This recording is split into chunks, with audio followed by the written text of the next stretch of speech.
Women have always taken the brunt of the fallout from war.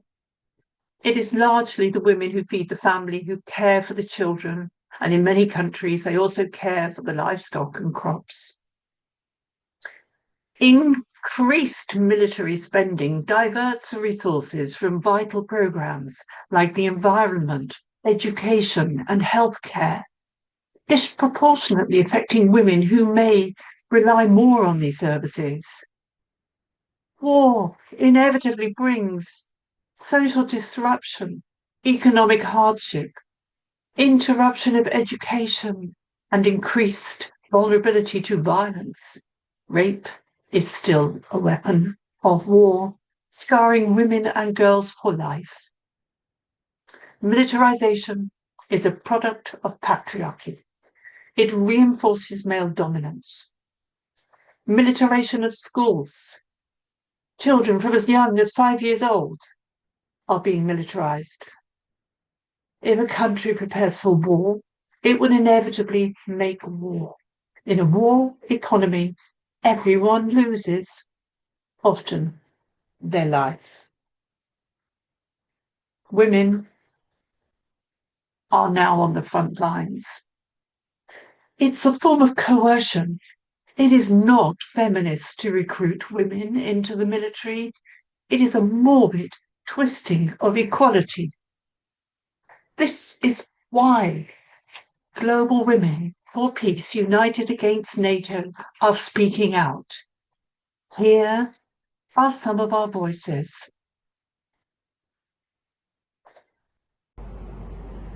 Friends, I joined this No to NATO campaign because not only has NATO embroiled Europe in an endless war, but also it is preparing and constructing a theater of conflict in Asia, which they call the Indo-Pacific. So the main threats that are documented in all NATO doctrines and in the collective foreign policies of the US, Germany, France, UK, all construct China, Russia, North Korea, Iran as the most serious and dangerous threats. And all these countries are part of this Asia-Pacific region. So the method that NATO is using to expand into the Asia-Pacific, into the Indo-Pacific region, is one by renewing and directly having new bases along with their old ones. A recent example is that of Diego Garcia, which is part of the Chagos Island chain, which belongs to Mauritius. And in April 2025, the US under Donald Trump and the UK have signed a lease with the Mauritius government, leasing out Diego Garcia for 99 years to enhance their military base, where it is the biggest base for B-52 bombers, which were used by the US in Yemen, and are prepared to use it in Iran, in this conflict between Israel and Iran. The other way is that the US has inserted itself in all the hotspots or the conflicts within the Asia-Pacific region. For example, Taiwan, where they are provoking this secessionist or independence movement and provoking China, or between North and South Korea, where the earlier agreements between the two, which were more regional and bilateral between the two, where they agreed to lower tensions, have now been almost annulled. North Korea has a defense pact with Russia. Then in Philippines, they have got the permission for 4 new bases, and in addition to the ones they already have. And Philippines, has a tangle with the Chinese on some contested islands. So the US is very much integrated into the if this threat blows up. Then there is a new US Japan, Republic of Korea, trilateral tie on security since April 2023, which elevates defense cooperation, mainly and clearly targeting North Korea and China, and nullifies earlier kind of agreements to lower tensions. Then there are these plurilateral militarized platforms like the AUKUS, that is Australia, UK, and the US, which are going to provide nuclear submarines to Australia. There is a quad between US, Australia, Japan, and India for maritime security. Then there was a security pact between China and the Solomon Islands in 2023, which has led to counter-security pacts and economic deals with the US and 3 Pacific islands of Papua New Guinea, Palau, and Micronesia. Now, in addition, the US has, along with their allies, interoperability clauses with several Indo-Pacific countries with integrated defense, bilateral memorandum on enhanced defense cooperation, logistics exchange agreements, like the US-Philippines Mutual Defense Treaty, which can see the US intervening along with or making Philippines a proxy if there's any possible conflict with China. A similar logistics agreement with India, which was signed much earlier. Then there's an opening up of a liaison office of NATO in Japan, which partners with New Zealand and South Korea. Then there is, of course, the US Pacific Command with regular exercises. Now, besides this, there is a counter-militarization from Russia and China, who see all this as a threat. And so this usual threat escalation is now moving into the Indo-Pacific region, somewhere where NATO does not have a mandate to enter.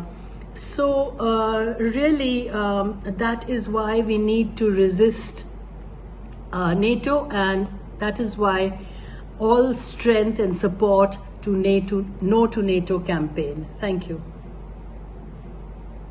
NATO has never been a force for peace. It is an instrument of US imperialist domination, designed to secure not only military supremacy, but more importantly, economic control over nations and resources around the world. Its wars and interventions are not for freedom or democracy, but for opening markets, capturing natural resources, and protecting large profits of multinational corporations. Wherever NATO goes, devastation follows, followed quickly by foreign debt, privatization, and plunder. The Philippines, the Filipino women, and our people are not exempt from this cost. Through unequal military agreements like the Visiting Forces Agreement, Enhanced Defense Cooperation Agreement, Mutual Defense Treaty, the Philippines has been dragged into NATO's orbit. The Philippines has been transformed into a forward base for US military interests in the Asia-Pacific region. Our land, seas, and people are being exploited in the US imperialists' efforts to encircle China, its imperialist rival, and maintain control of trade routes and strategic resources. Our communities have become staging grounds for US war exercises, our lands turned into military bases. What does this mean for Filipino women? It means rampant militarization in our rural communities, forcing indigenous women and peasant families off their ancestral lands to make way for foreign mining, agribusiness, and infrastructure projects.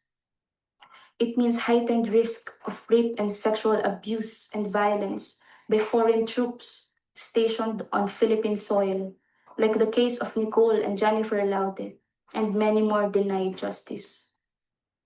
It means more women pushed into forced migration as economic displacement deepens, only to face the perils of modern-day slavery, exploitation, and abuse abroad. It means that public funds meant for health, housing, and education are diverted to war preparations and arms sale.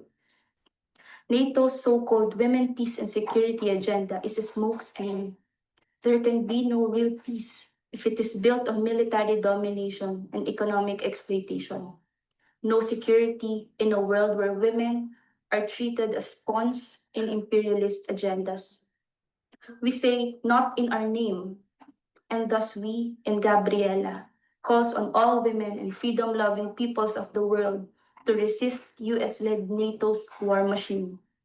Let us assert our national sovereignty, oppose foreign military bases and imperialist plunder of our resources, and struggle for a just and lasting peace, one that uplifts women, protects life, and builds a future free from imperialist intervention and domination.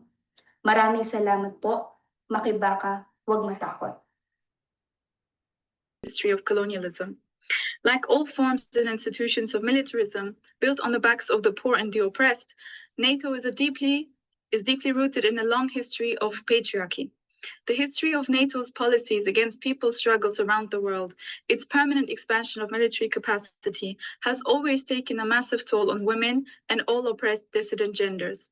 Whether through direct state and army violence or through the help of reactionary proxies, such as the Contras in Central America during the so-called Cold War, or more recently, Islamist fascists in the Middle East, NATO violence, overt and covert, is responsible for mass murder, rape culture, deep societal divisions, and the destruction of indigenous communities and lands.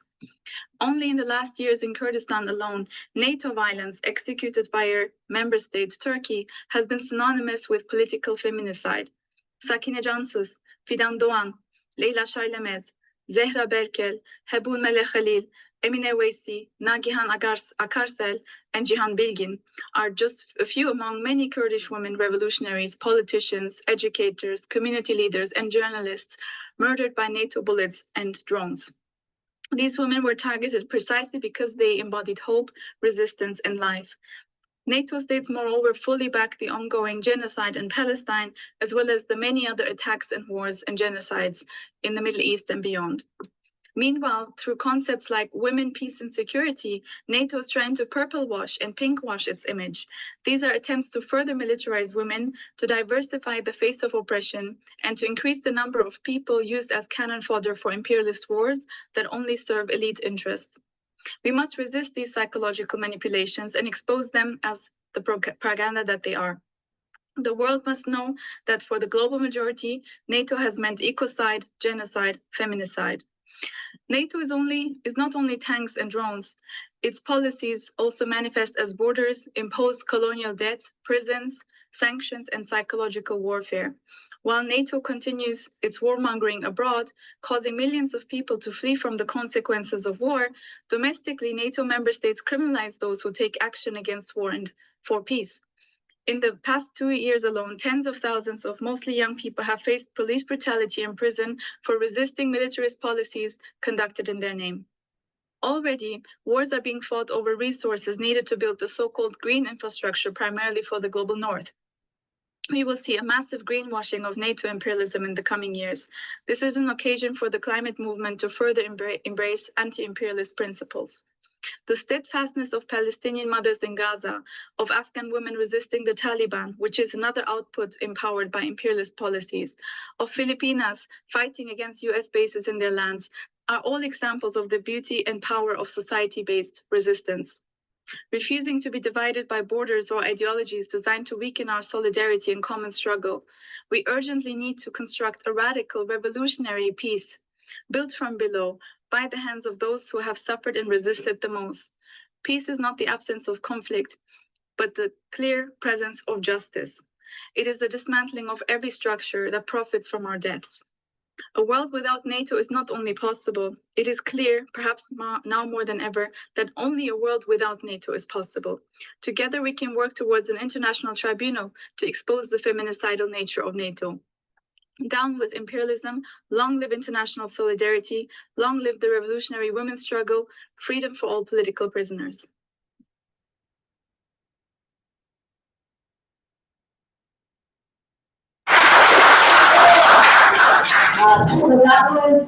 volunteers. She also represents the Kurdish women's struggle based in Germany.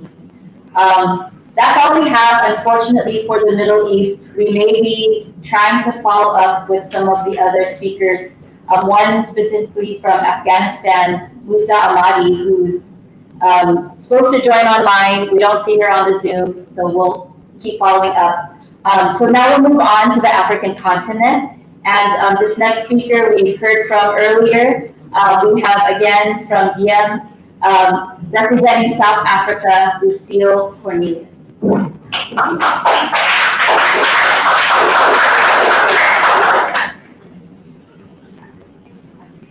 Okay. Which mic is it? No, we're not on. Without mic? Yeah. Okay. The mic is stuck on mute. Okay. So, it is a wonderful privilege again to address you, but this time on behalf of my continent, the place I was born. I come from South Africa, and so I am going to start off by getting you to repeat after me. When I say Amandla, you say Awetu. Amandla! Awetu! Amandla! Thank you. You just said power to the people. Africa, it carries rhythm, it carries sound, it carries movement, joy, dancing, all that is in its soul. It understands the relationship with earth and people. It carries deep scars and generational wounds that need tending and investment in its healing. But I dare say that it cannot get its answer from Western ideology. I see it as a continent that taught the world Ubuntu. Therefore, we Africans need to divest from any NATO idea that war is peace and that we need to murder our neighbors to maintain regional stability. NATO and USA's favorite lie. More than anyone, we understand how the propaganda machine crunches out rhetoric and then targets our nation with famine and war, creating smear campaigns and assassinating our revolutionaries. This is why I caution all African nations to never take the bait. Although Congo has been targeted already, and other nations having been already bombed and suffering from generational economic subjugation. I'm not going to give you the stats, there's plenty that you can check it out. Coming to my own nation, South Africa, a hero to many in the world, I'm afraid for them, and I'm afraid for their future, as they seem to have caught the eye of the United States of America. Elon Musk has weaseled his way with his Starlink into our coffers. And Donald Trump has declared our historically advantaged citizens to be victims of racial profiling and genocide. Whilst our generationally disadvantaged community remains the poorest of the poor, and South Africa has gotten the title of most unequal nation on planet Earth. His disrespect for us is so profound and obvious that he doesn't even know the difference between Congo and South Africa. He doesn't know the difference between a memorial and an actual grave. So African nationals cannot possibly take He is directed to us seriously. My message to other Africans is to divest and boycott anything USA and Israel related.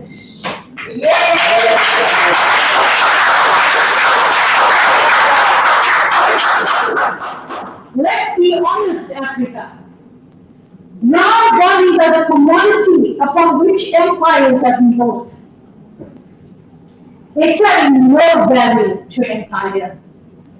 That is why Palestinian bodies are destroyed with impunity, and the powers that be can continue their human crunching machines without batting an eyelid.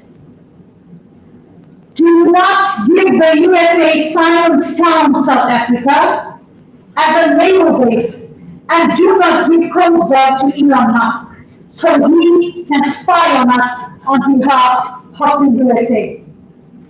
As for the economic punishment that has been engineered during this time, it should never stop us from being a voice against the regime. Today, I remember Mama Winnie Mandela, who kept the revolution alive when her husband was doing fascist bars.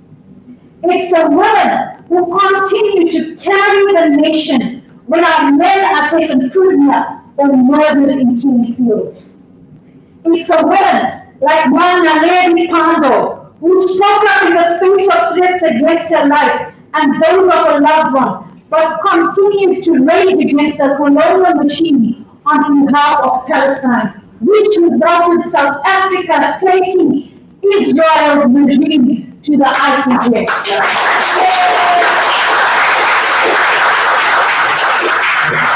We have a voice. We will not be silenced. African women matter. We have been through colonizations, raped by the colonialists, to be placed on display for our anatomy, to be poked and prodded and sexually abused until we die of their filthy diseases. If you don't believe me, read up on Sophie Bartman. It is us who are the birthplace of humanity. We are not afraid to raise our voices to stop NATO from using us to murder each other and other nations. We divest from empire and colonialists and refuse the murdering of our children and the children of other nations whose only crime it is to stand up against the regime. Africa is the birthplace of humanity, and perhaps it is the place that will teach the world to live again.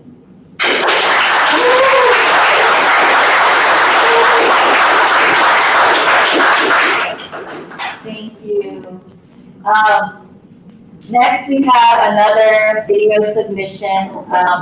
I actually had the opportunity to be able to integrate with women in Kenya, and so here we have Winnie Obiero. She's the secretary of the Revolutionary Women's League based in Nairobi, Kenya. Okay, Summit on Why Women Must Resist NATO, to be presented at the Global Women United Against NATO Summit, released on the 21st of June 2025. Red salute, comrades. World War III is not looming. It is not hypothetical. It is here. It is now. It is unfolding daily as a lived global process for attritional warfare, economic strangulation, psychological warfare, and naked military aggression. This is not a war of defense. It is a war of domination, a war of imperialist aggression, a war waged by NATO, by the United States and their junior imperialist partners. It is a war against the rising tide of anti-imperialist resistance, against national liberation movements, against socialist revolutions. It is a war of strange multipolarity, a war of reverse national sovereignty, a war to preserve the rotting carcass of US monopoly capitalism. Comrades, let's be clear. Imperialism is not just warlike. Imperialism is war. It is the highest and final stage of capitalism, marked by monopolies, dominated by finance capital, driven by militarism. In this phase, militarism globalizes itself through NATO, AFRICOM, and the web of proxy wars. From Ukraine to Gaza, from the Sahel to Taiwan, from the Red Sea to the Caribbean, imperialism strikes and spreads like a virus. But with every strike, it provokes resistance. With the very base it builds, it digs into the grave, into its own grave. This is the dialectic of history.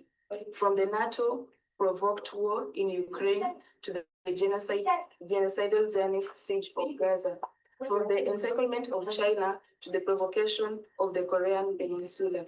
The pattern is clear.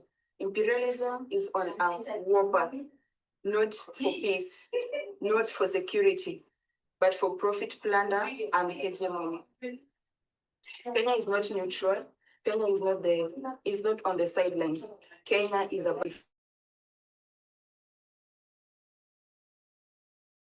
within Kenyan borders. AFRICOM advisors sit in our military command. Our sovereignty is infiltrated. Our independence is mocked. We are being used, like many African nations, as a rare base for imperialist strategy in East Africa and in the Indian Ocean. The bases are not partners in security. They are outposts of occupation. They do not protect us. They chain us. They do not train us. They program us. They do not aid us. They subdue us. On Africa is already a battlefield in the World War III. Why do we say it so?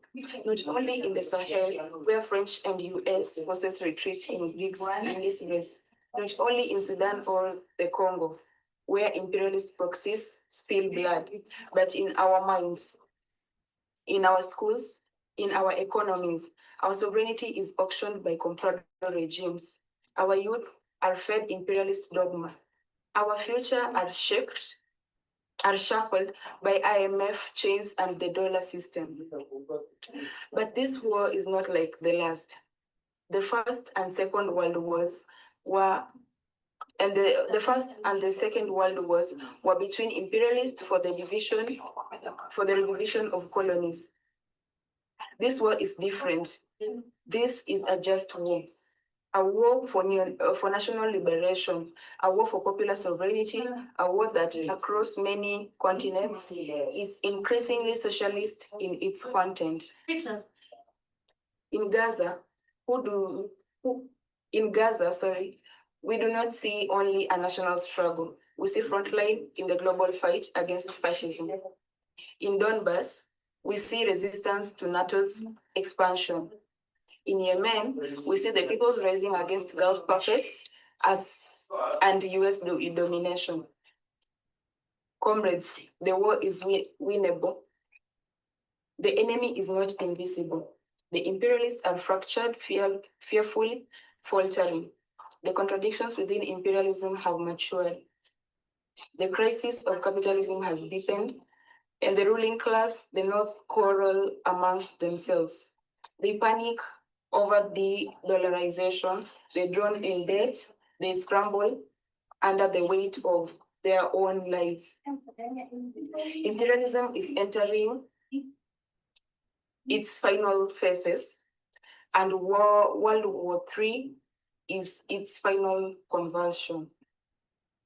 But even as the empire burns abroad, it prepares the battlefield at home, in our barracks, in our skies, in our ports, and through the poisonous doctrines of neocolonialism.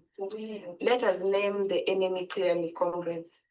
AFRICOM is the military sphere head of US imperialism on the continent.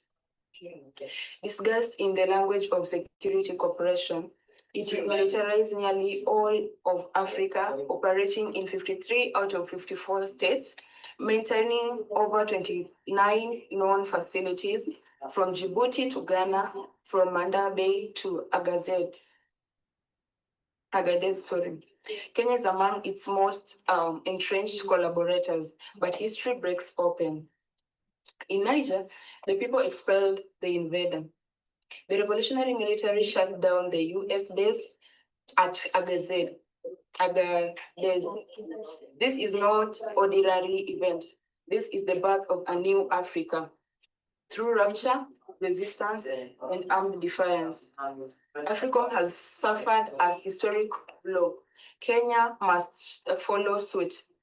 Africa is not a partner in peace. It is a command center of conquest. Its mission is the protection of imperialist assets, oil pipelines, shipping lanes, and comprado puppets. Its goal is to suppress any African assertion of sovereignty. In Kenya, the US extends its grip through 1. Manda Bay, naval base, used to wage war in Somalia. 2. Isiolo and Laikipia air bases, under shared jurisdiction for drone warfare. And 3. Deep intelligence integration, rendering the NIS subordinate to US Cyber Command. These are not defensive agreements. These are occupation treaties. They force Kenya to become a launchpad for US aggression in the Indian Ocean against China and against progressive forces in the region. Our police are sent to Haiti and Somalia not for Pan-Africanism, but as imperial proxies in blue helmets.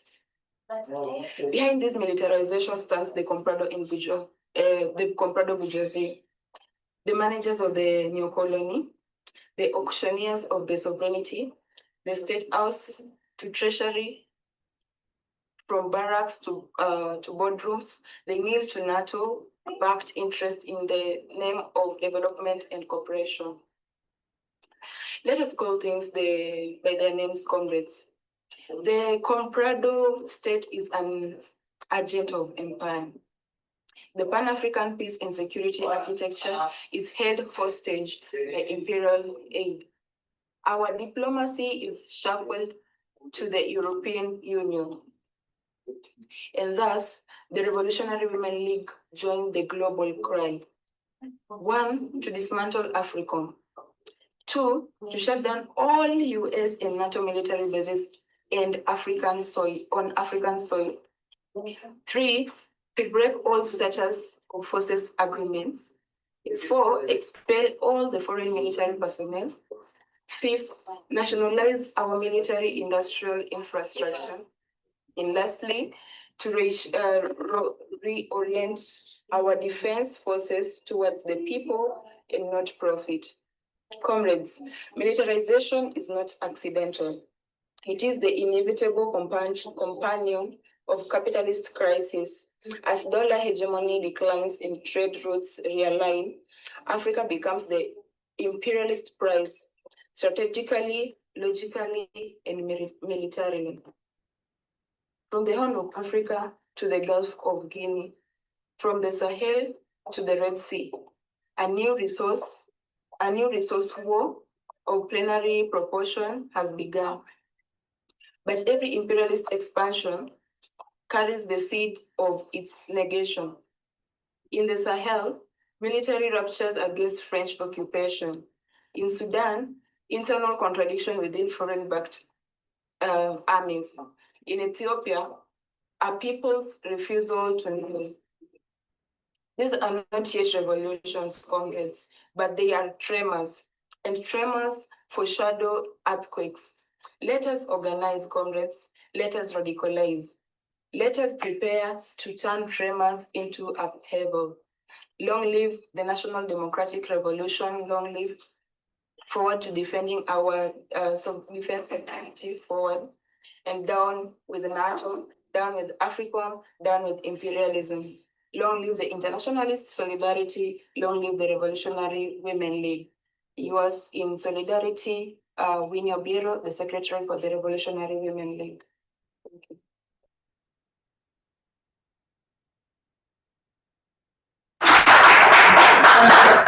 Thank you. Yes, so that was Winnie from Kenya.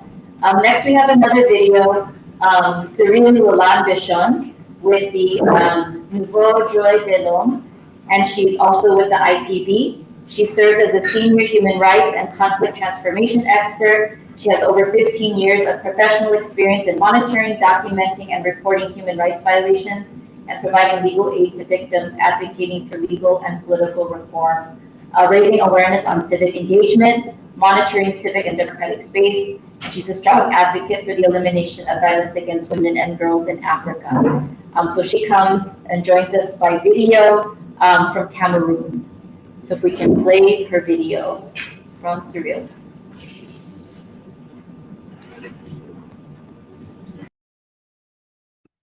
Mesdames et messieurs, je suis Cyril Roland-Bichon. Je vous parle depuis le Cameroun où je travaille comme défenseur des droits humains depuis plus d'une quinzaine d'années. Je participe à cette campagne pour décrier l'OTAN. L'OTAN est une machine de guerre que nous devons arrêter. Nous devons l'arrêter parce que la guerre ne crée que désolation, désespoir et tristesse. La guerre ne construit pas, la guerre détruit. Nous sommes tous engagés à la construction de nos États, donc l'OTAN ne nous aide pas. Après la Deuxième Guerre mondiale, la Société des Nations, qui a été plus tard transformée en Organisation des Nations Unies, avait pour seul et unique objectif et vision la construction d'une cohabitation pacifique entre les nations du monde. Malheureusement, au lieu de bâtir cet idéal commun, n'est-ce pas, mis dans le cadre du Pacte des Nations Unies, les États ont plutôt ont trouvé des alternatives, n'est-ce pas, pour entretenir et faire renaître les machines de guerre. Ces machines-là ont vu le jour sous de nouvelles appellations comme l'OTAN. Ladies and gentlemen, NATO has developed its tentacle everywhere, including in Africa, to protect his Mediterranean area. NATO has threatened militarism in Africa. With the rise of militarism, we must fear the perpetuation and multiplication of conflicts with their consequences, the decline of democracy and the impact on the rule of law, the strengthening of autocracy and military regime, the unequal distribution of... Last weekend, World Beyond War and the Pacific Peace Network launched a petition calling on all Pacific governments to stay neutral and stop preparing for war in China, with China. We will present this petition to the United Nations and national parliaments, and I ask you all to sign and share it in your own countries too. I hope that Pippa will share the link in the chat. We continue to speak out, and that resistance breeds hope. Last month in Sydney, we joined peace groups at a military-sponsored space summit opposing the militarisation of space under the banner Keep Space for Peace. In solidarity with the Knitting Nanas, the Trade Union Choir and many others, we sang, we stitched and we stood firm despite new laws restricting protest. Though denied loudspeakers, our giant peace banner flew high and clear. We will keep going. We will build relationships. We will nurture life, protect Papatūānuku, and resist the destruction of our world by forces that only know how to dominate. To all of you, women peacemakers, carers, truth tellers, I send you love and strength. Though I can't be there in person, I'm so glad that Dragana is there to represent Australasia and the Pacific. Take care of one another, keep speaking out. Nō reira, tēnā koutou, tēnā koutou, tēnā koutou katoa. Kia ora.